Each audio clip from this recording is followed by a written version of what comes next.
Welcome to The Explainer. I am absolutely thrilled to have you here today. We're going to take this textbook chapter and treat it exactly like your own dynamic personal workout manual. We aren't just going to read through a boring list of movements, we're going to uncover the essential why behind these foundational exercises. By the time we finish up, you'll understand exactly how to prime your body for action and bring it safely back to rest. Let's get into it. Okay, let's dive right into our roadmap for today. We'll be grouping our exercises by the specific athletic skills they develop. We're looking at 1. Foundations of footwork. 2. Explosive lower body power. 3. Core strength and mobility. 4. Partner and resistance drills. And finally, 5. Design your own circuit. Starting off with Section 1. Foundations of footwork. This is really the absolute basis of agility and rhythmic movement. Think about the lateral shuffle on an agility ladder. It's just a brilliant, fast footwork drill. You step in with one foot, then the other, and step out laterally, repeating that shuffle pattern over and over. It forces you to be incredibly precise. Practicing this actively improves your coordination, your overall speed, and it really powerfully tunes your internal sense of rhythm. Now, what's really interesting about the shuttle run is how a seemingly simple drill packs such a massive punch. You sprint to a designated point, physically touch or reach for an object, maybe a cone, and then immediately return. It demands sudden deceleration and acceleration. That whiplash of movement drastically improves both your agility and your reaction time under pressure. You know, while that shuttle run might just look like a simple game you'd play in elementary school gym class, it's actually a primary builder for cardiovascular fitness. When we talk about cardiovascular fitness, we're talking about the essential ability of your heart, your blood cells, and your lungs to rapidly and efficiently supply oxygen-rich blood directly to your working muscle tissues. Drills that keep you moving continuously, like the shuttle run, well, they are the absolute best way to build that internal engine. All right, moving right along to Section 2, explosive lower body power. This is where we start generating maximum force in minimal time. Consider these two variations: sideways hopping and skiers. Whether you're jumping side to side over a line with your feet zipped together, or maybe keeping your knees slightly bent to mimic a downhill skier, the goal is exactly the same. You are deeply engaging the lower body and the core to build tremendous explosive strength. It's all about quick, powerful lateral bounds. Let's decode some textbook jargon here for a second. The text highlights that these lateral jumps enhance neuromuscular coordination. Let's just call it what it is, your brain-muscle connection. It's the highly complex, literally lightning-fast communication required between your nervous system and your muscle fibers to perfectly land those side-to-side hops without tipping over. Smooth, controlled power. That's the ultimate goal. Let's move to our next power drill. I'm going to act as your coach here and walk you through the exact execution of progressive vertical reach jumps. First, you want to start in a mid-squat position, keeping those arms nice and relaxed. Second, explosively swing your arms upwards to generate momentum. Third, jump as high into the air as possible. And fourth, and hey, this is absolutely crucial for your safety, land softly on your toes. When you put it all together, it requires fully harnessing your kinetic energy.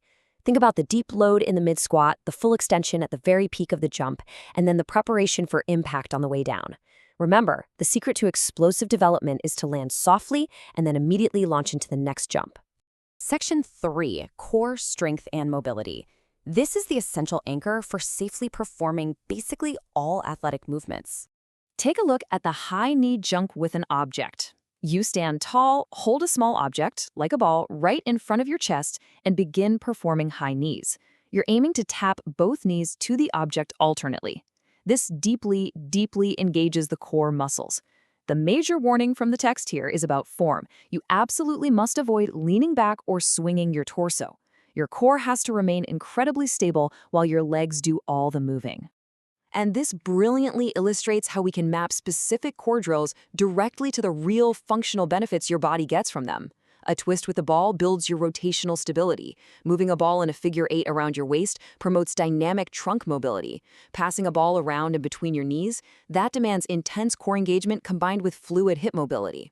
For the twist with the ball, I want you to visualize this. Sitting on the floor, lifting your legs up, and trying to balance your entire body on your sit bones in a V posture. Now add holding a weighted ball and twisting your torso to tap it on either side. It requires immense, constant abdominal strength just to keep yourself upright. Moving into Section 4, partner and resistance drills. This is where we utilize teamwork and external tools for true muscular control. Because teamwork makes the warm-up work, right? Take the seated ball toss. Two partners sit facing each other with their knees bent, holding a continuous alternating rhythm of tossing and catching a ball. It forces you to react to another person's timing. That builds upper body coordination while simultaneously keeping that seated core highly engaged the entire time. Our next partner drill is called perturbation. Now, I know, it sounds like some sort of sci-fi spell, but it's actually incredibly grounded in science. Perturbation trains your proprioception. Actually, let's just think of proprioception as your brain's internal GPS for your joints. It's how you sense your body's location without having to look at it. In this drill, a partner stands behind you and gives you a very gentle, careful push in various directions. By simply trying to hold your ground against that unexpected force, you are sharply tuning your joints' GPS and balancing systems.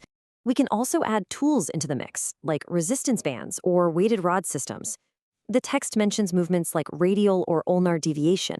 Simply put, this just means moving your wrist side to side against some form of resistance. These specific, highly targeted movements are absolutely vital for developing strong forearms and wrists.